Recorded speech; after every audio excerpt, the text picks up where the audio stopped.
Grady Powell, host of Forged in Fire. Kyle Mann. I'm J. Warner Wallace. Kira Davis. It's Ben Adams. Hey, this is Dave Baker. Carrie Pomeroli. This is Mike Reiner. This is Ethan Nicole. This is Leanne Morgan. It's Graham Parker, the 5th GP, and this is why you should never. How I got suckered in. I'm so embarrassed that I'm here. You're wasting your time. You got better things to do. Never listen. Those darling, yummy Reverend and the Reprobate. Hey everybody, welcome to the Reverend and the Reprobate. We are back here again on whenever you're getting this. For us, it's Tuesday. Yeah. Look, I don't know when you're watching or listening. This is literally to this. Tuesday that we're recording this. Yeah. Not only because it's the second day after Monday, but also because it's February 22nd of 2022. This is Tuesday. My co-host is Lucas Pinkard. He's playing the Reverend today, and I am falling further and further into my role of reprobate. Yeah, so you mentioned in the pre-show that you wanted It's to your have fault. a conversation about... It's your fault. About this reprobatic behavior. I have just been turning into a giant jerk. And it's all your fault encouraging this. Give me an example. Not caring where I put my socks.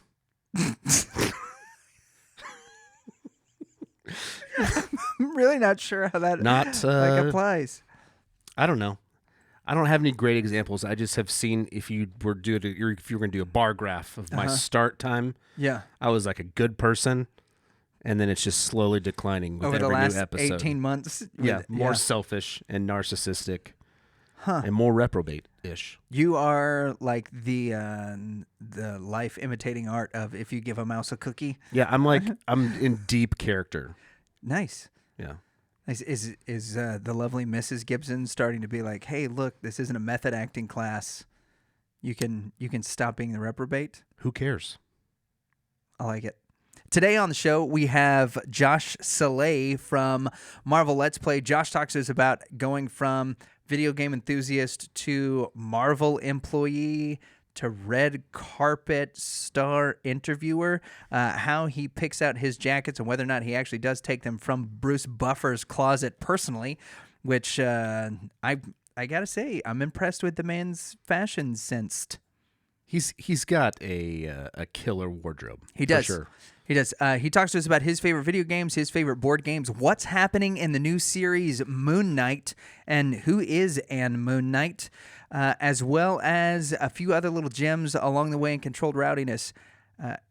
I got to say, of our little series that we've been doing with comic book people, Josh is one of the most fun and energetic interviews that we've gotten to do. Yeah. It's been an absolute blast. That's why I asked him to be my friend. Yeah, there you go. Make sure that you check out the Reverend and the Reprobate on Facebook and join our Facebook group if you want to find out not just who's coming up, but if you have questions that you want to ask to our upcoming guests, put it in our Facebook group. We always ask our group who it is that they think we should have on, and whenever we've got an amazing guest on, you can shoot some questions that way. It's an awesome way to interact with us. And without any further ado, which is one of my top 2 words I use in Wordle, Danley Expo on our sweet, clean airwaves today. We have one of the hosts of Marvel's Let's Plays, also one of the handsomest men on YouTube, as well just next to me. Yeah, well, far down he's further towards the one than you are as far as the handsomer goes. Don't tell your wife I said that, but I will say he was very insightful whenever I met him as a co-host of the Tatooine Sons podcast where we did reactions to the Book of Boba Fett finale. It is the wonderful, the fabulous, the talented Josh Saleh. What an intro, my goodness. Thank you guys so much for having me. Yeah, absolutely, dude. So, and also, you really nailed his last name. Thank you. I've been practicing. So we've got several people on the podcast who cannot say my last name. And as they're like, man, I'm huge fans of yours, Mr. Picknard. And I'm like, oh, cool. You must listen like hardly ever if you butcher the name that bad. So we did make sure that we got Josh Saleh. Danley was rehearsing it beforehand. He was like, all right, Marvel Champions, Josh Saleh. Saleh. So that's some people it's like Cirque du Soleil almost. Oh, that nice. would have been helpful. Yeah, well, see, the pastor in me wants to flip the E and the A, so I want it to be Selah, but that's not it. That's enough about your last name. Is that the pastor in you or the the psalmist, all of it. Yeah. It's the pastor, the dyslexic, the bass player, all of the things that people reject. Let's talk about Josh. Yeah, let's talk about Josh. So I first became familiar with you because of a game called Marvel Champions. And I had gotten into the game. My dad had gotten into the game. And we were like, oh, this is kind of a little fun thing And to I gotta play. say that's a get to get Mr. Pinkard. Yeah, into a video game on his phone. He's gonna obsess about it and get all of his kids playing it. Right. So anyway, we start Contest of Champions. It was a ton of fun. And then all of a sudden on YouTube, I see this guy screaming about it, showing me pictures of a man that's like purely made out of the Power Stone for a tournament, and that I could win an actual isotope. Like, first off, what the heck? And second, like, what was your gateway into, just gaming in general? Because as I went and looked more at your YouTube channel, you've done a ton of stuff within video games, and that seems to kind of be your wheelhouse. So what was your intro into video games? And what's your favorite isotope? Oh, wait, what was that? And what's your favorite isotope? But great questions. Oh my goodness. So my first console was the Atari. I played on the Atari when I was very young. It was incredible being able to play that. And then my cousin gave me a Sega Genesis and a Sega CD when I was maybe like 8-9 years old. Okay. And that I owned pretty much every single game you could think of. I died so many times during Lion King, which I don't even want to talk about. Brutal. That game and I think Battletoads were two of the worst games to ever try and beat as a child. Yeah, so I've been growing up with video games. I got a PlayStation 2 and Xbox 360 growing up. Blockbuster was my best friend. Oh, yeah. And comic books as well. I would go to the library after school waiting for my mom to pick me up and read a ton of comics. And that's where my love of comics and video games kind of stemmed from. And after I got the Marvel job, Marvel Contest of Champions, a huge mobile game that we all know and love, they had a Summoner Showdown for multiple years. And I think they did it this year as well. But COVID kind of changed up the rule set a little bit. And before it was live in ComicCon. And so we'd have people come on stage. We'd have the tournament there live. And me yelling is literally the perfect example of that. Yeah, it was absolutely awesome to see that. And it was so strange seeing this little mobile game that it turned into this huge thing, especially at Comic-Con. All right, so how do you go from, dying in the Lion King to working for Marvel? Like you said that like, oh yeah, I died in the Lion King and then Marvel came calling. Like that's not anybody else's career path. So how did that work? If you die 500 times in Lion King, you actually get an email. Oh, that's awesome. You are a huge nerd. Please come work for us. Great question. So I was an actor for many, many years. I went to school in UC Santa Cruz for theater arts, lived in LA for 2 years, didn't really get where I wanted to go, moved to New York for 6 years. And in that time at New York, I was always almost right there for the shows that I wanted to be on in terms of theater, but they would not cast me due to not having a high social media following numbers, because in terms of entertainers, numbers really matter. And for me, that was a hard pill to swallow. So I gave it a pause. And when I gave it a pause, an audition came on my desk for someone who loves video games, comics, and all things Marvel. I was like, you know what? I'm going to try this. Why not? I'm going to put my name out there and see what happens. So they asked me for a video, and I sent them a video of me making a bunch of DC and Batman jokes. I'm like, they're going to get a bunch of Marvel jokes in this. I'm going to do the complete opposite.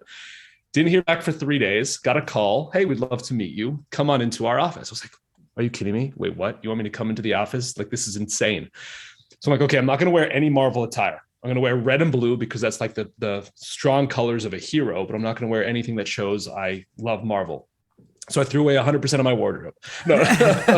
So I go into the waiting room, and everyone who's in the waiting room is wearing Marvel shirts, Marvel pants, just to show them that they, it makes sense. Right. And I meet the team, and we start talking about board games, fantasy books, Brandon Sanderson, video games, Marvel. And we're just like, I'm hanging out with like high school friends. They put a controller in my hand and they go, play a video game. We want to record you. It's like, you want to record me playing a video game? What audition is this? What is happening?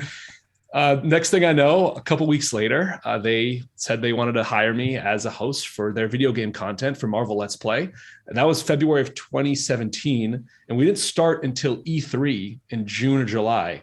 Evo and E3 was our first thing. And then we've been going ever since. That's crazy. And so the only guy that doesn't show up in Marvel gear gets the Marvel job. I will tell you, if that was the criteria, I would have totally lost. Also, I thoroughly applaud your use of your using Batman as your in for Marvel. Yeah, so let's that takes some cojones. Yeah, let's rewind a little bit. What were some of our Batman jokes that we used? Do you remember any of the stuff that was in the audition? Man. There was one. I had DC and Marvel stuff all around because I'm a huge comic book fan and all sorts. And I had this giant pin. It was like a mega pin of it was a yellow pin with the Batman logo on it. And at one point I like brought it up and I was like, let's talk Marvel. Oh, this is the wrong thing. I just like chucked it behind me and I don't know, I think I broke something. And I was like, well, I'm going to use that take because that was hilarious. Yeah. So stuff like that, where I would like accidentally bring up DC stuff, like paraphernalia around me and be like, oh, this is the wrong thing. So you start with the Marvel Let's Plays. I've seen some stuff with Spider-Man where you're actually getting to sit down with some celebrities and play Spider-Man. Danley has been pushing for me. We are very opposite in we're a split house. Yeah, in our console preferences, right? I've been when I stopped playing Nintendo stuff, I went full Xbox. Yeah, so this side is PlayStation. This side is all Xbox. So like I've been trying to get him to play Marvel's Avengers. He's been trying to get me to play Spider-Man. So he's letting me borrow his PlayStation console so that I can play Spider-Man now. I've been watching some of your Let's Plays about it. What do you think has been the coolest Let's Play that you've gotten to do? And coupled with that, like who's been your favorite person to play with as you've been doing these videos? Great question. I've been so lucky to have such incredible, talented people to be on the show. I'm a huge football fan, so having Nick Foles on there was really cool. After he won the Super Bowl, that was insane. Sam Richardson, he's a huge comedian and a TV actor. You might have seen him on Veep. He was one of my favorites because we would just improv together and just keep going and going and going on the joke. So those are probably two of my favorites, but everyone we've had on has been absolutely incredible. And it's crazy because when they sit down and they start playing the game, they're like, oh, finally, I can just sit and play some video games. Every time I'm on an interview, everyone's like asking me a bunch of questions and now I get to play video games. This is great. So it's really cool to just talk to people, and watching them play a game, it changes the whole interview process because they're just so focused on the next thing that they're playing. So I feel like their guard is down, so you can just really like connect with them. Yeah, Sam Richards or Sam Richardson. Yes. Is very funny, and I saw your spot you did with him, and he's actually on a Apple TV after party. I don't know if you're watching that. I've heard of it. I haven't seen it yet though. Yes, it's hilarious. Sam is hysterical, and I'm enjoying because he's always played. And I know this is a huge non sequitur, but Sam has always played like on Veep. He was a periphery, yeah, an auxiliary character. Yeah. I'm really not doing a great job. No, you're doing fantastic. Keep it up. But the after party is fantastic. He's the lead.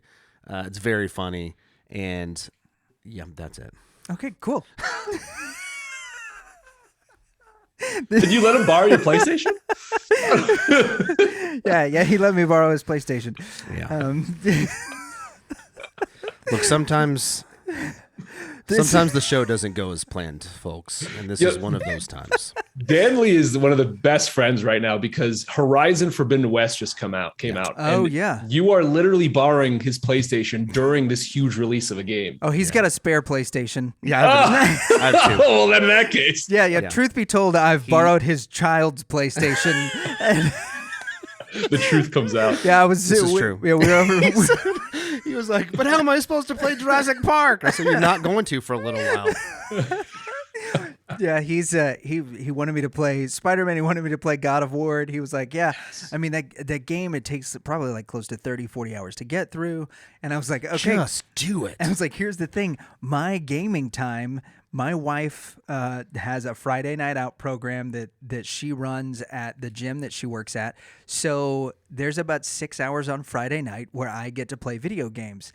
And then the next time I will play video games will be a week from that Friday night for the next 6 hours. And so as I'm saying, I need to take some games back. Yeah, like his just play God of War and Spider-Man. Yeah, that's his it. child's face is just starting to like fall slowly as he's like calculating the hours.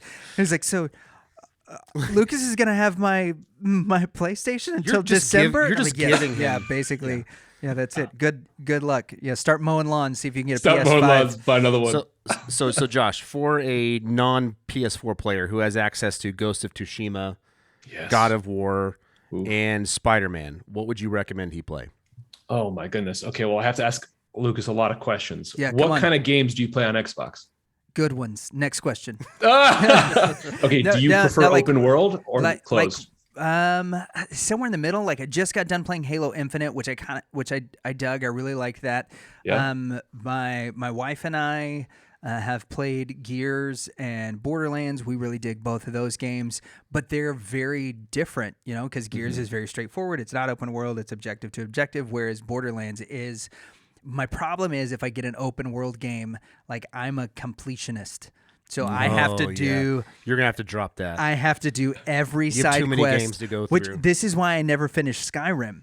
Like Yeah. I've never actually finished the story, Yeah, me either. the main story on Skyrim, because I get so distracted. Like I'm a level 500 vampire dragon scale werewolf, and like I just look at the dragons Can't and they be fall out of both. the sky. You This don't is know. Lucas bragging to Yeah. the people that are listening right now. Yeah, there you go. For those of you who know, no, like I'm at this point where I'm like super overpowered to do anything because I spent all this time on side quests. I never actually did the real thing. So I'm knowing that I am a completionist, but that I kind of swap back and forth. That is the reason that I don't tend to go for open world games is because I'll spend hours and hours and hours and hours and hours on them. So you'll never finish Ghost of Tsushima.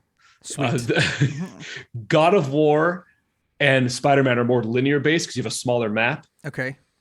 So I would honestly start with God of War first because it's a faster game in terms of how many side quests there are compared to Spider-Man. Okay. Spider-Man, if you're a completionist, you're going to want to finish every single challenge, and there are a lot of them, and you might get bogged down by that. Yeah, Okay. that's a lot. I will say, like with the Arkham series, I didn't do that because after like the fourth thing of the Riddler, I was like, "This is boring. I'm tired." I did not collect all the Riddler stuff. Yeah, no no, way. I didn't either. I'm tired of Enigma, No but way. everything else I did.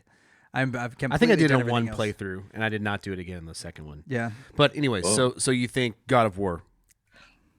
Just because the games you mentioned, I mean, look, I would personally choose Spider-Man over God of War in terms of what. I mean, man, they're both such incredible. They're games. awesome. Like, it's like choosing children. Yeah. I mean, I'm gonna pick children. do you love? Okay, who do you love as a character more, Spider-Man or God of War, or like Kratos? Well, as a character, He loves Thor. yeah, that's kind of Ooh. the thing. Like my family's Nordic. We've been into Norse mythologies, the God whole of time War, growing up. easy then. Yeah. Well, does God of War set me up for a letdown with Spider-Man?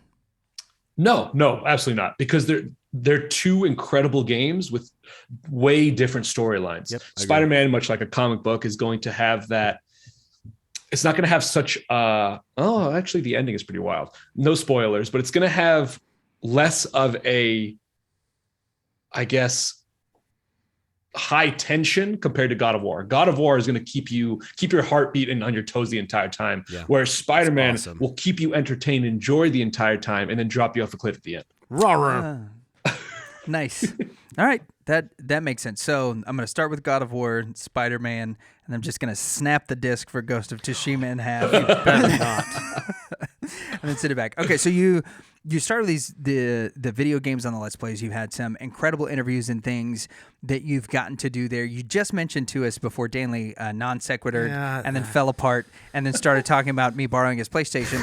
You like right It's important content. right before I'm trying to catch up all the other listeners that are trying to figure out what happened in the last 5 I've got minutes. some out of control ADHD. So do you know Victor Dweck? So anyway, there was at the end of your last statement before we got into this rambling question, you said that the interviews for you are easier whenever people are playing video games because they let their guard down. I'm wondering, we've been doing this show now for almost 2 years. In the editing process, whenever people let their guard down, that means a lot of extra work for us in editing. Like what has your experience been whenever people start to let their guard down in the interview? Are you having a lot of these conversations afterwards where they're like, hey, I had a lot of fun, but from like level 3 to level 5, I'm not allowed to say any of that stuff. You got to cut it all out. I would say in terms of what I mean by letting guard down, in the sense of they just get to be themselves. Yeah. So it just feels more like jokey and more less pressure, if that makes sense. Yeah. So when someone who's been interviewed thousands of times walks in and we're going to interview them, to them, I feel like sometimes it's like, okay, here I have to just answer the same old questions, do the same old routine. And when you put a controller in their hand, they play a video game, like, wait a second, this is way different than what I've ever done before. And they kind of start having more fun with it. And it's a more personal conversation because you now can talk to the person playing rather than the actor trying to be something else. That makes sense. That does make sense. Well, I mean, we've discussed that too. Oh my gosh. Just deflating my sails all day today. Relating indirectly, right? Yeah. If you're one to have especially among men for whatever reason, we tend to relate better when we're not staring at each other. You know, it's playing a video game or in a car or at a campfire or whatever.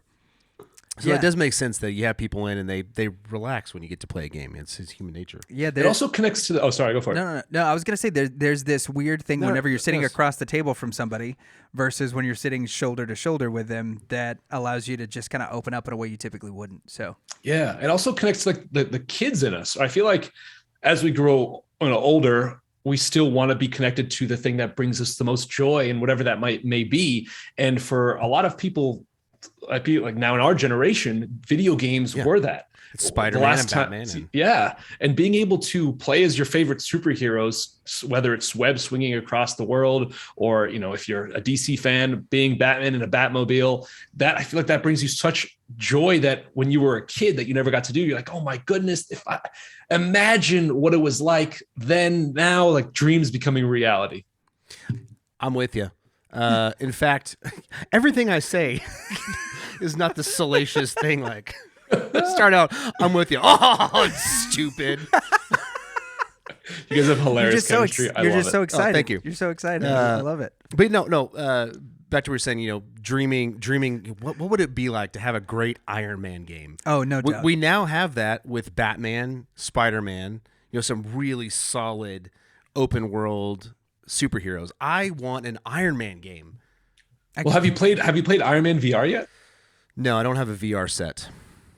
But tell me about it. So I mean, it's exactly what you're talking about. A way to play Iron Man is actually having the VR set on you, so you feel like you're actually flying through the world and using, the move controllers as blasters.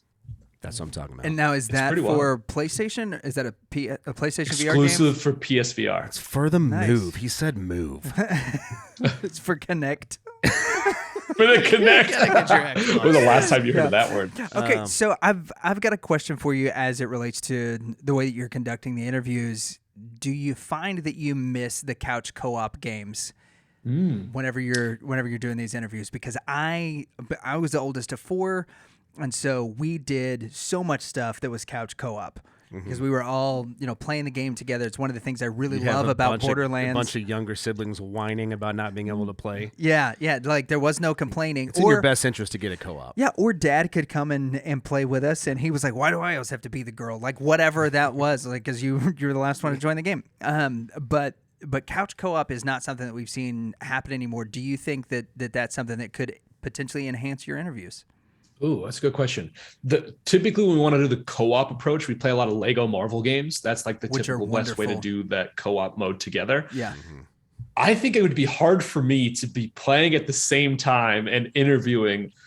I think I'd be too distracted on playing the game or trying to be good at the game because the gameplay is also being recorded. Right. So if they see me playing the game and I'm bad at it, I'm like, oh no, here we go. Here's the guy who's representing Marvel Let's Play, just like losing this and not even conducting the interview well. I feel like it'd be a lot of takes.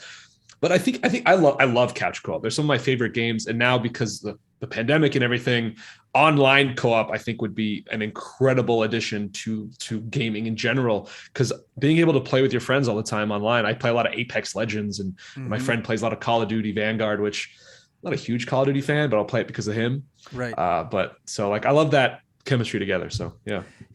I gotta say that's the thing that I missed, and I know Marvel's Avengers has been kind of a controversial game, but I've really enjoyed it from the beginning just because I didn't care what Why the is it characters. controversial? because the characters don't look. First off, they don't look like the movie characters, and that's what a lot of people wanted. And second, there were some things that were PS exclusives that were kind of talked about in the beginning that everybody was going to get, and then whenever they became PlayStation exclusive, that caused some friction. Versus like with the Destiny releases, where everybody knew in the beginning, hey, Destiny is going to, the expansions, the DLCs are going to come out first on PlayStation. PlayStation's going to have some exclusive weapons and things like that. That wasn't something that you saw translated in the Avengers stuff. And so it had a very rocky release for that reason, but I have found myself like really enjoying that game even from the beginning and wanting to be able to have that couch co-op experience that we got with the early Halo games, that we still get with Gears of War and some of the Borderlands games. And to that end, I've got some questions for you about some of the upcoming stuff that is coming out for Marvel. I know that just because you are in the know and we are not, that there are some of these questions that you're going to look at us and be like, man, that is I can't talk to you about that, and that's totally cool. But so just say I don't know nothing about that. Yeah, I don't know nothing. That's beautiful. Well done. So I've got a Marvel game that I'm really excited about, but I'm trying to curb my enthusiasm for various reasons because some games just don't live up to expectations, and that is the upcoming game Marvel's Midnight Suns. So I don't know how much you can tell us about the game or what you're anticipating with the game, but talk to us a little bit about the characters that have been revealed and which one of those characters maybe you're most excited about. Yeah, I'm so excited for this. So I love. We talked about board games earlier. I love deck building board games. Some of my favorite games, and being able to play a video game where I can essentially have my own deck of Marvel characters and different actions, and kind of like that XCOM feel to it, where it's a real time strategy type game. But Blade, Wolverine, like, are you kidding me? Like, what in the heck, Sabretooth? I'm freaking out. They're creating their own Marvel character as well, which they showcased in the trailer, and they already showed gameplay, which I think is really cool. I just think it's going to be awesome. I always get my hopes up for Marvel games. I mean, I always get super excited all the time, and I get super hyped, and I cannot wait for it. There's so many other characters I'm trying to think of. Is Ghost Rider in it? Yes, Bones on Fire and a motorcycle on fire with chains on fire from hell is in this game. Cool. That's all you wanted was for me to say that. Yeah. I mean, when was the last time, other than, was it maybe the last time I think that character was playable was the Nintendo Switch Marvel Ultimate Alliance, I think, right? Ultimate Alliance. Yep. Yeah. Which was just awesome. Yeah. Yeah. Oh yeah. Like I had Ultimate Alliance 1 and 2, but again, I liked 1 more. Those were some incredible games because they had this really cool couch co-op feel to them, and I totally and the missed entire that. Arsenal of Marvel heroes mostly. Yeah, like people that you've never heard of before, like oh man, what's his name? He's like the Marvel version of Batman. Wonder Moon Knight. I disagree with that, by the way. Because that is a commonly, a lot of It's people so say common. that. I think I described him as that to my wife recently. I said I pitched to her that way though. I said it's kind of the Marvel version of Batman. So how is it not? Okay, so the reason why I don't think it's the Marvel version of Batman. Tell us. Look, I could be wrong. I'm not speaking from any behalf. I'm Batman ready to does not receive kill. your information. Yeah. Yep. Moon Knight vigorously kills. Awesome. Second, Moon Knight has schizophrenia, so multiple different identities. Batman does not have that in terms of. He's just got the one. Just got the one voice. And I guess two, Bruce and, but there's two identities to every hero in a sense. Bruce and Will Arnett, those are his two voices. There are Moon Knight iterations where he comes from a very wealthy background, but there's also Moon Knight where he has the power, or he actually has the power of an Egyptian god, Khonshu, I think. Yeah. Knoshu. I don't know the proper way of pronouncing it, which I should. But Batman doesn't have any powers connected to any god or deity at all. It's just I love Batman, but it's a wealthy man with a lot of gadgets. Yeah. And an anger problem.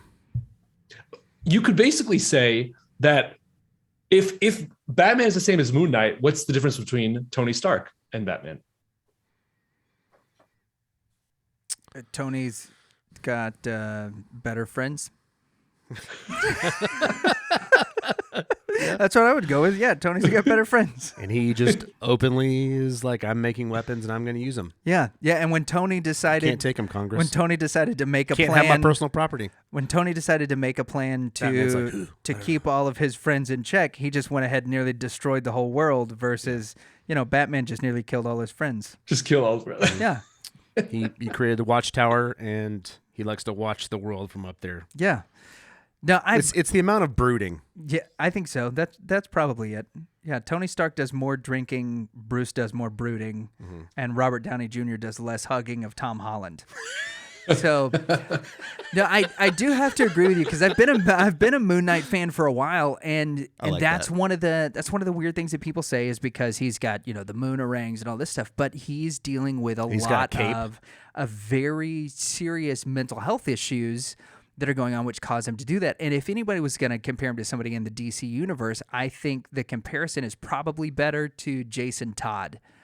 Like he's a little bit more of the Red Hood style because he's really aggressive, and he feels like he's not like Batman is like I'm vengeance. Moon Knight is more like I take out my vengeance and it becomes like his version of justice. But I do have to say one of my favorite panels of it that's been kind of put around lately is Moon Knight talking to Spider-Man, and Spider-Man's like, "Hey, Mark," and he's like, "I'm not Mark, I'm John." He's like, "Hey, John." He's like, "No, it's Mark again." And then because he's going through like all these different personalities, I think they cast a great actor with Oscar Isaac, who He's gonna be great. yeah, like it's interesting to see him now in this role because it's hard shutting off your Poe Dameron. Like it was difficult to do that, and then he became Duke Atreides. Yep. And now he's playing this other like incredibly iconic character. What do you think about the casting of Oscar Isaac as Moon Knight? Oh, I think it's incredible. And it was so funny watching the trailer when they didn't call him Mark, they called him Steven or something, or he went by Steven. I was like, Yeah. Why is he Steven? And then I was like, oh my God, he's already in one of his personality. What? I did not see that coming at all. But my first experience with Oscar Isaac was that robot movie he did. Oh man, what was it called? iRobot. No. I was like, wait a second. That was Will Smith. It's a good Oscar Thank you. Isaac. guess. We're gonna see whose IMDb is faster. Ex Machina. Dang it. Oh. Ex Machina 2014. Strongly recommended. It is incredible. He plays opposite Alicia Vikander, if I'm pronouncing that right, who went on to play Tomb Raider. Yeah. Nice. So should he watch Ex Machina before or after playing God of War? Before. You're going to finish that faster. Okay. it's going to still be in the same don't listen to 6 him. hour Don't listen period to on him. a Friday night. Play God On of a War. Friday night is- Play God is of War when so that my happens. son can have his PlayStation back. It's a good movie. It's a thriller, psychological thriller, and Okay. it's if you like those type of movies, it's wild. Yeah, we'll have to I check like that them. out. So when I love it. the new Disney Plus series Moon Knight hits, are you going to get to do what you've done for the last couple of Marvel movies, Ooh, the red carpet. which is to go to the red carpet? Is there going to be a red carpet event? Are we going to see you there? I would love to. I don't know. Typically what they do for the Disney Plus shows is a fan premiere. So they showcase it typically at the El Capitan with a bunch of people, and people was come there in last and time. say hi. Sometimes the stars are there, but it's not really an interview type of thing. It's like, hey, let's just celebrate it together. So I'm hoping. I don't know until I get the email. So hopefully I'll be there. Yeah, it'd be great. All right, do you hear that? The ghost of Stan Lee, get Josh into the El Capitan. Excelsior. Yeah. So what's it been like as a Marvel fan now getting to be on the red carpet with some of these incredible actors and actresses that have been in some of the recent Marvel movies? Specifically, let's talk about the Eternals and with the new Spider-Man No Way Home. What have those red carpets events been like? Because it's been a while since there has been a red carpet because of COVID and everything that's going on. What was it like to be back on the red carpet and to get to talk to those stars? Oh, it was great. The first red carpet I ever did with Marvel was Endgame. So that was like Oh, the bar wow. was so high. No joke. I was so nervous. I was the entire night. I was just like, I was having an out of body experience. Like I astral projected into that area because I couldn't believe it because it was something I always dreamed of. And then from there, I did X-Men Dark Phoenix after that. And then there was like a good amount of time where there's like COVID hit. And then we came back with Shang-Chi, Eternals, and Spider-Man. it's a dream. For me, being an actor first, I don't get starstruck per se. Right. I love the people I get to talk to, and I admire them so much, but I don't get the sense of, oh man, I can't speak to this person, because I see it as work. I see it as we're here together. We're representing, a company, and we're here to showcase their work and showcase their talent. But it's great to be able to talk to some people. One of my favorite interviewers is Simu Liu, who plays Shang-Chi. He's just so down to earth, and he's a huge board gamer and video gamer. So being able to connect with him that way, as you can tell, I'm just a huge gamer in general. I'm a huge Spider-Man fan. I grew up reading Spider-Man. It's one of my favorite Marvel characters. So when I got that email, like, hey, we'd love it if you work the red carpet for Spider-Man No Way Home, the first thing I did was I called my mom. I called a bunch of my friends. You're not gonna believe it. This is insane. And I love how they go, what did you expect? They asked you for the last year. I'm like, yeah, but you never know. You never know. Right. Anything could happen. So I'm just honored. I'm very honored, and it's a dream to be able to share the same stage as them for the premieres and talk to them and get to have if not seconds, minutes talking to them and hearing their experience. Well, good for you, man. That is really cool. It does seem super awesome. And I've loved watching all this stuff, and so many of the people that are in Marvel movies now are people that I've been fascinated with for a long time, right? Like, we watched Kim's Convenience, and I've been a huge, my wife knows this and very few other people do, I love Awkwafina. Okay. I think not only is she absolutely hilarious, Nora from Queens, yeah, but all the things that she's been through, especially with the people that have thrown shade at her online, and both who's throwing shade at Awkwafina, right? You would think that, but there are a lot of people that are wanting her to act or to be a certain way, and she continues to just be who she is, and I love that she's somebody that is on. If there was a Mount Rushmore of people we wanted to interview, Awkwafina is probably at the top of that list for me. You guys leave Awkwafina alone. Yeah. The rest of the internet is on notice now. You tell him, Danley. Tell him. You tell him. But the same thing with some of the people that were in Eternals, and getting to interview both Tom Holland and Benedict Cumberbatch for the Spider-Man No Way Home movie premiere. What was that like, and how, I guess, what was it like interviewing those guys, and how do you approach them knowing that, you've already talked to them at one point, you're going to see them on, future red carpets again if you get asked back. How do you keep, your interview fresh with guys that you know that you're going to continue to see? And also, what does Benedict Cumberbatch smell like, and what's your favorite isotope? Benedict Cumberbatch glasses were so cool. That was the first thing I noticed. It's man, I don't know where he got those glasses from. Those are incredible. Could I pull off the red tinted shades, or would I look like a serial killer? I don't know. We have to see him next podcast you do. Okay. Yeah. Put Wear them the on shades. Put them on Ted. So when we come up with interview questions, it's typically, because it goes through a lot of people through, because you have to make sure what you're asking is okay, no spoilers, etc. Right. So we all come up with questions together. Then I also send in my own questions of, hey, these are some things I'd love to ask, some fun ones, which sometimes you don't really have time to ask because you have maybe 1 to 2 minutes or 3 minutes, and that's typically 1 to 2 questions. Oh, wow. So I love to come up with my own. I think I was able to ask Jacob Batalon, who plays Ned, which Spider-Man gadget would you have if you could have any Spider-Man gadget? That was one of my favorite ones to ask him. But when it comes to Benedict, I was able to ask another one of my questions that I was look, here's Doctor Strange, who just saved realities, who saved worlds. And here comes a young Peter Parker asking him to do a spell to just have people forget his identity. What's going through his mind? And luckily they approved that question for me to ask, and I was able to ask him. And they're just so down to earth. And when you ask a question that they haven't heard of in a while, you kind of see them go, the gears kind of oh, that's not one I've been asked recently. And it's kind of fun to. That's what I try and do. That's what I strive for as a host, to try and ask people questions where they aren't used to. Oh, so tell me about Doctor Strange. What is Doctor Strange like being in this movie? What was it like to put the cape back on? How many times have they been asked that question? But sometimes it's important to ask that, because everyone needs to kind of have that snippet of audio. Right. So I like to ask those kind of deeper questions. Yeah. Do you have special rules? We've talked to some people that have done some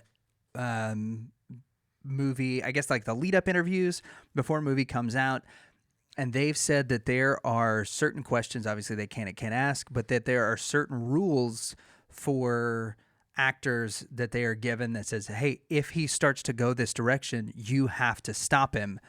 The one person where that has been specifically said over and over again is Tom Holland, because of his propensity, from what we understand, Just so happy. Yeah, to spoil stuff. Can you confirm or deny that you have had those same things said to you, that like if Tom starts to go down a bad road, you have to stop him because he won't stop himself? I cannot confirm nor deny that. Okay, sweet, perfect. Yeah, that's kind of what we were hoping for. So does Benedict smell like cinnamon and Sandalwood, like just really good? It smells like Valhalla. Oh, all right. Cool. All right, I knew you'd like that. Yet another reason for me to play God What of does War. Valhalla smell like? Cherries, No, oats, Beer. Yeah, it smells like mead. beer, and roast venison. The crisp scent of autumn leaves falling off a tree. Man, he smells great. All right. So anytime that there's a red carpet event, everybody tends to break down people's outfits. Like, oh, this is a wonderful thing, that so and so wore. Top 5 dresses this fall. Where in the world do you get your jackets for these red carpet events? Because the only person I know of that wears jackets that are outlandish as yours is the guy that does the Buffer brother that does the UFC events, that just like comes out in peak sequins. It's time. I'm like, he and Josh shop at the same Men's Warehouse. So like, who picks out your attire for the red carpet, and where do you come up with these jackets, dude? Because they're outrageous. Oh, thank you. I actually find them myself. So I don't like to go the typical like, all right, well, I want to be memorable, right? I want the amount of screen time that I have. I also want my career to flourish in many different ways. And I was like, okay, well, one way to do that is to be eye-catching on these carpets. And I was like, okay, for Eternals, the major color is like a gold. So what if I did a gold jacket? I've never worn a gold jacket before, but everyone's like, that was incredible. It's like, wow, okay, maybe that was a good idea. Yeah. Yeah. Hey, you go flashy. You know what I'm saying? Go flashy. Yeah, Otherwise, it's a waste of time. I personally, I really dig is this blue velvet that we wore for Spider-Man No Way Home? Blue velvet, yeah. Was it crushed? Yes, it is. It's amazing. It looks like a blue velvet dinner jacket. It looks like what? And he's wearing Joe Burrow's turtleneck. Like, it's an awesome combo that he's got going on.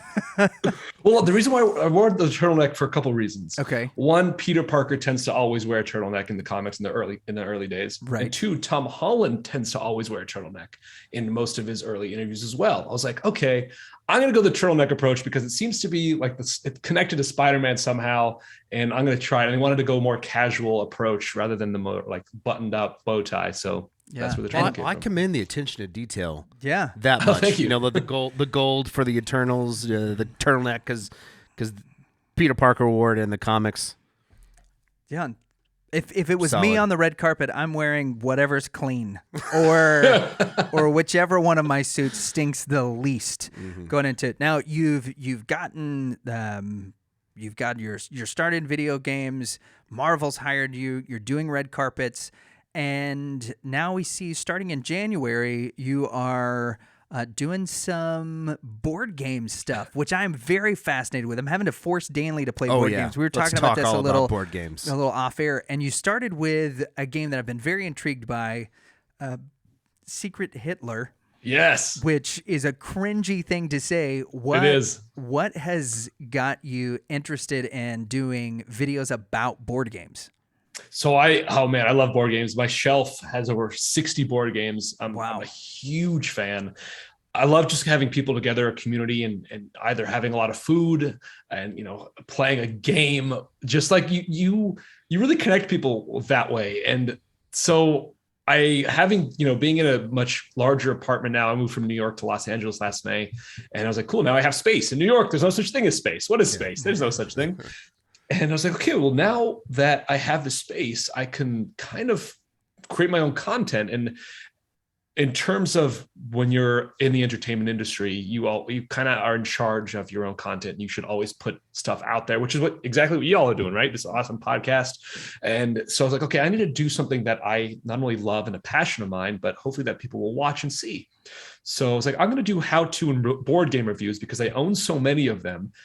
And so I started doing it. First game was Secret Hitler, which is a great party game. If you have anywhere between 6 to 10 people, you can play with 5, but I prefer more. It's a lying and deceit game.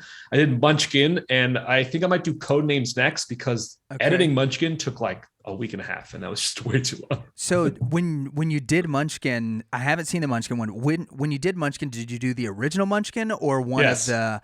Okay, because Munchkin, we played. Munchkin is the a game version. that I just I own introduced Danley to. I own all the expansions for the Marvel, and I was going to do that one after, but I was like, oh man, this Munchkin game just took there's just so many rules, many rules. That's my problem. Is I get bogged down in the rules, and I just want to play the card that goes charging in. So let's do a little story time. About what? We started playing because Danley for years was obsessed with the idea of playing Dungeons and Dragons, but he did not possess the patience to be able to create a character and all this. So we decided we were going to play Fantasy Flight's Lord of the Rings Journeys into Middle-earth. Yes. And all of those, it's a wonderful game. It's a great dungeon crawler, and it is one that like allows you several breaks throughout the chapters. You don't have to have a game master, a dungeon master, however you want to put that, because there's an app that does that, which you can get on Steam or on Android or any of your Apple devices. It's really awesome to just be able to not think about that part of the game. Well, all of the characters are very well balanced based on their personalities. Aragorn in particular, being Danley's favorite, is the character he picked, which he killed nearly every like new place we got into because he decided that Aragorn needed to go take on the Balrog. Charge right in. Yeah, absolutely, like by himself. So I only died one time. I almost died every time, but there's only one time that the game was ruined, and I was like, I'm out. So you said you've got over 60 games. You just did Munchkin. You know, what are your, let's say, top 5 board games right now that you think everybody needs to play? Yeah, great question. Yeah. One game that I think you should play, which I don't know if you've played yet, is Gloomhaven. Never heard of it. Okay, so it's Dungeons and Gloomhaven. Dragons. Okay. But a board game. So you have 10, I think at least 10 characters you can choose from, but at the beginning it's 5. You level them up, you name them, you choose what kind of skills they are. Each character has its own like tank, healer, archer, etc., thief. And it's a full campaign. It's a 100-page book where you go through each campaign. You can it's a choose your own adventure. So if you choose something, it closes off other quest lines. So you can't choose kind of like Mass Effect, are you good or bad type of thing. You open up boxes because it's a legacy game, putting stickers on the board, equipping different it's one of the best games ever. Do you have to do this stupid run like they did in Mass Effect? You do not have to do that. But there is an elevator actually in the game where it takes like 5 hours to go through. No, there's not. Oh, sweet. That's perfect. That's what I was really hoping for. So if you're into Dungeons and Dragons fantasy type games, Gloomhaven is definitely up there. Yeah, it's got a really good rating on Board Game Geek. Yes. Yeah, the it's an 8.7. Frosthaven, which was kickstarted last year, made them. I think Gloomhaven made the most money at like 12 million or something dollars on Kickstarter, something insane. And Frosthaven made almost as much, if not more, and that's coming out next year. Nice. Okay, so Gloomhaven is in your top 5. What else? Yes, if you're a fan of Catan, Scythe is a more adult version of Catan. So it takes off the dice rolling element of it. I love Catan, but it's all based on the dice roll, and that kind of takes out the strategy element of it. Scythe is, in a sense, same vein of Catan in the sense of you build up your base, you build up your village, and you can attack if you like to, or you can choose not to, depending on how you want to expand your space. If you want to be a coward, but it takes the dice rolling out, so it's all based on your move and your strategy. Oh yeah, all your base art belong to us. I am taking it like immediately. Yeah. Require additional pylons. Yeah. Move zig. So all right, Gloomhaven, Scythe. What else we got in our top 5? Oh, I mean Risk. Risk is one of my favorite games of all time. I grew up playing Risk. Me and my friends in high school and middle school would watch all 3 versions of Lord of the Rings while playing Risk and baking bread. This is what we would do. We'd be up from 7 p.m. to 7 in the morning. So it's cinema, home ec, and PE class. And world domination. All in one, yeah. Yeah. I really like that trifecta. Yeah. So yeah, it's great. So Lord of the Rings, bread. Does the dice rolling in And board Risk, does that bother you? Because so much of Risk is based off of, more of Risk, I think, is based off the dice roll than any other game. You're totally right. But I guess the difference of Risk and Catan is you need dice rolls in Catan to actually build up or get anything. Right. For Risk, you're still building up and acquiring troops. It's Gotcha. just the attack is RNG. Right. Yeah. Okay. So Bloodhaven, Risk, Scythe. What else we got? What are our final two? Round us out. Oh, man. Have you heard of Clank? Clank's really good. I've heard of Clank, but I've never played Clank. Clank's fun. It's a deck building game. I don't know if it's top 5, but you go through this dungeon. It's very competitive, and you build your deck and you try and go through it first. I'm trying to think of other games I've never heard of any of these words. You've heard of Codenames. Codenames. I think Codenames might be top 5. Okay, there you go. Codenames is going to be your next video, you said. It is. It is. Because, it's an easier one. All right, I got to say, if you're a fan of Risk, you ought to try Star Wars Rebellion if you haven't. My friends tell me about that, but it's an expensive game. It is an expensive game. It's going to cost about $100, but it's between a 3 and 4 hour play. But it's if like the people from Risk would have thought about doing the game without the dice. So it's a ton of fun. It was rated top 20 on Board Game Geek for a few years in a row. It's an absolutely awesome game. Well, to end all of our interviews, Josh, we end with. Well, you got to give me 5 of your board games. Yeah. 5 of mine. Star Wars Rebellion is definitely in there. Munchkin is in there. We're really, really digging right now. Hail Hydra. Yes. Which is a lot of fun. I was worried about how that one would go. Is that a board game? Or is that a deck? Just a deck of cards?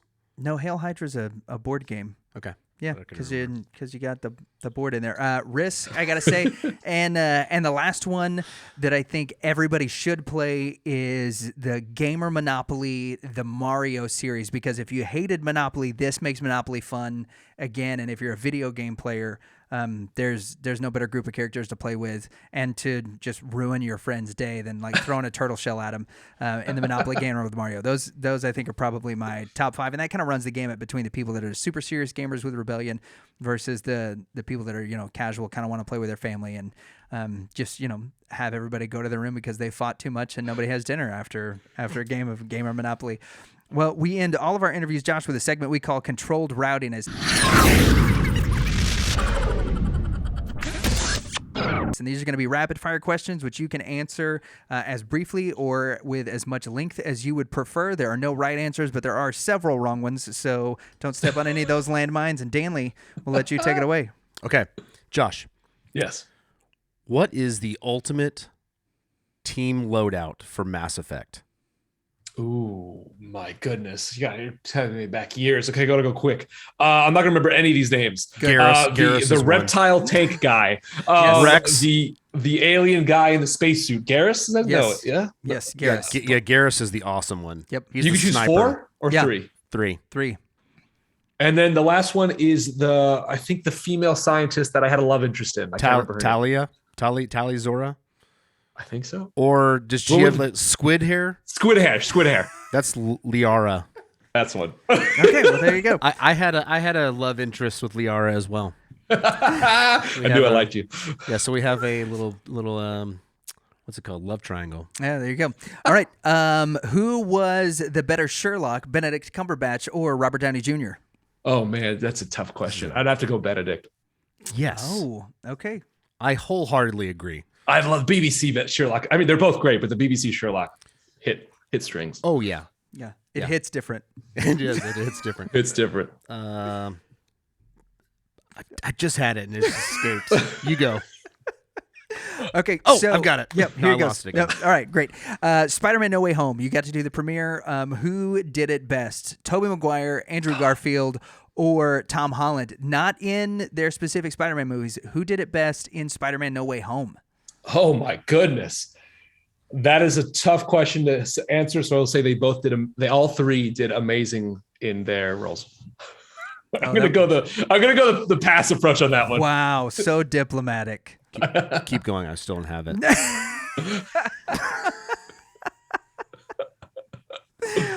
All right. So, Okay. Who was the best Batman? Ooh.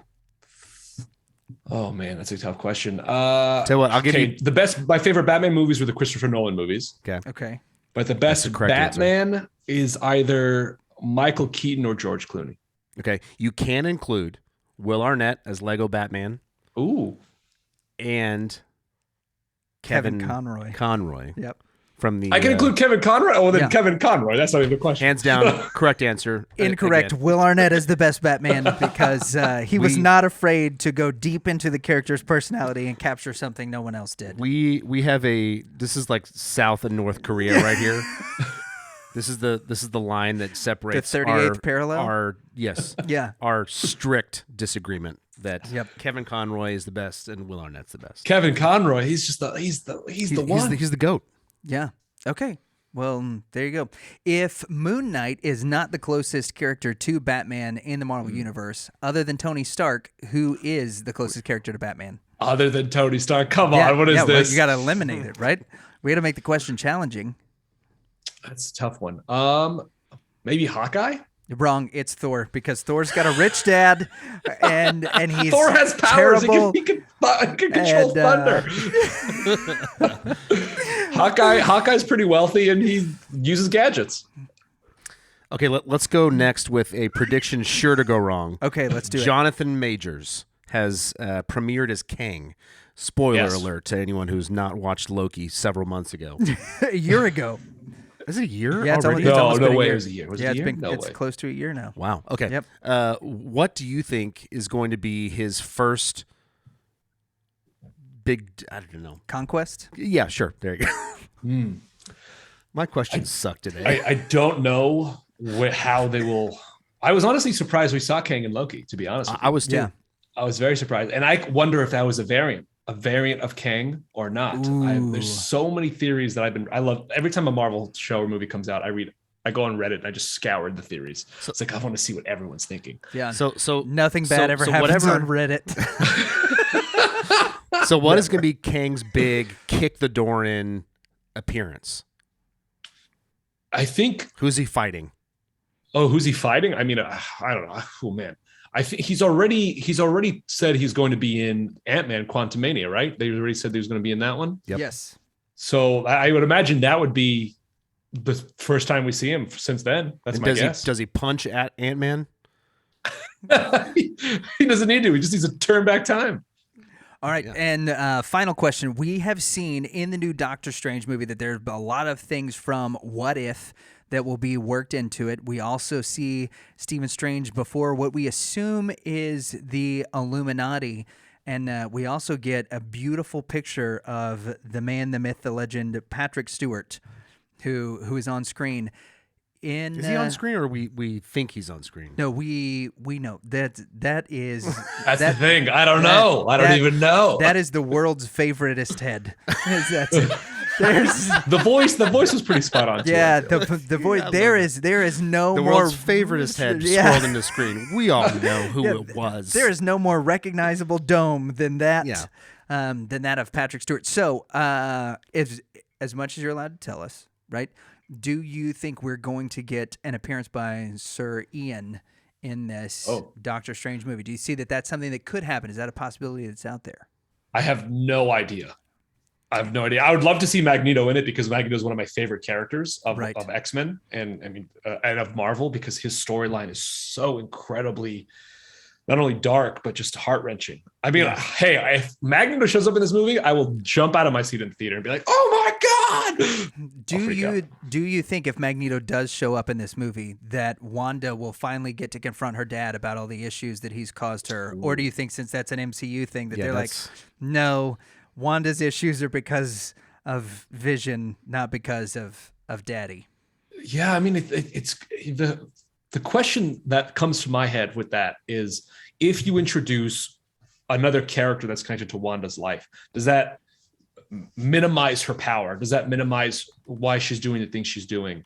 And I don't know. I have no idea. I don't know what they're drafting up and how it will go, because I think it's way crazier and way darker for Scarlet Witch to just be a villain. Yeah. Without any family ties. Yeah, the correct answer was that Agent Coulson comes back and steals the Darkhold from Agent Ward, and Wanda goes and chases them into another area of the multiverse. But good try, Josh. We appreciate you playing this game. Thanks. Last question. Oh, you got another one? Oh, Will you be my friend? of course. All right, thank Yay! you. Will you be my friend? Yes. Jury's out. Wholeheartedly, yes.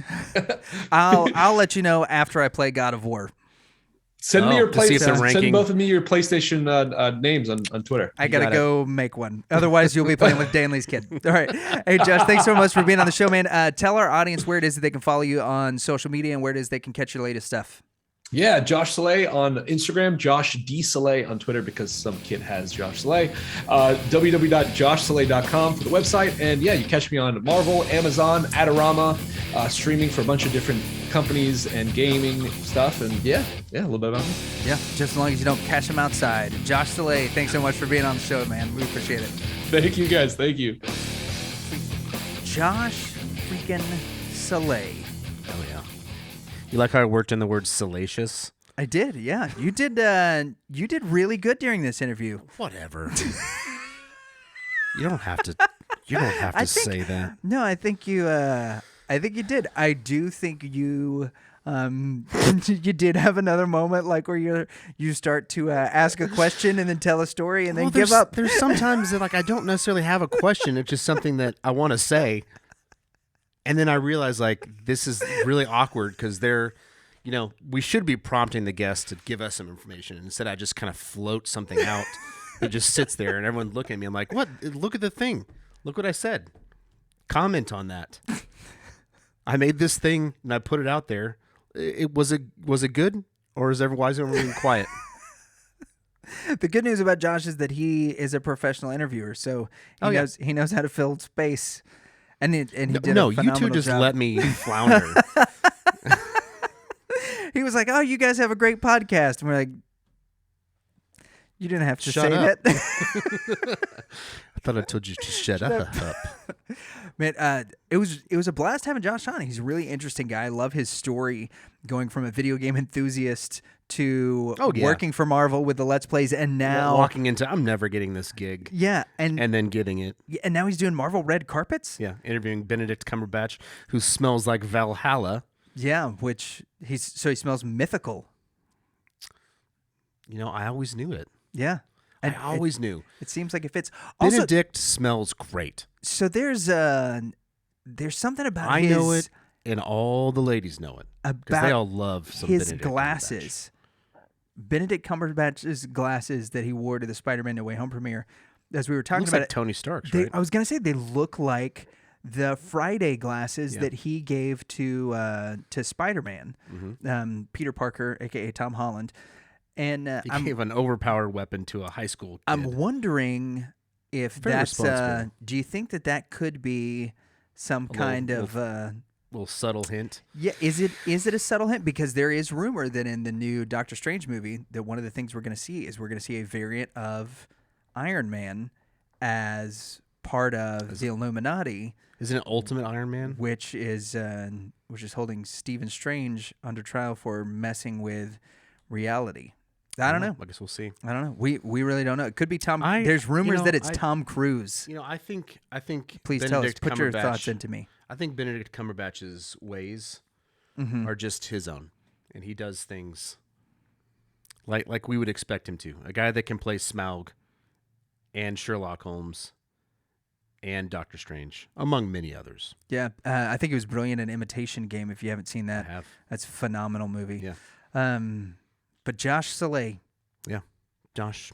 Well, I guess I'm going to go home. And, my friend, Josh Saleh. My friend, Josh Saleh. You guys make sure that you check out Josh and all of his new stuff, his new video on code names and his other board games reviews, his Marvel Let's Play stuff, as well as the things that are going on at the red carpet. There's links to all of that stuff in the show notes. Please go and support him and check his stuff out. And if you want to, if you've already seen the book of Boba Fett, you've seen the season premiere, and you want to know what we think is going to happen in the next round, check out our interview with Josh and David Jesse from Tatooine Sons, as he had us on the show Okay, how are to you talk doing? about stuff.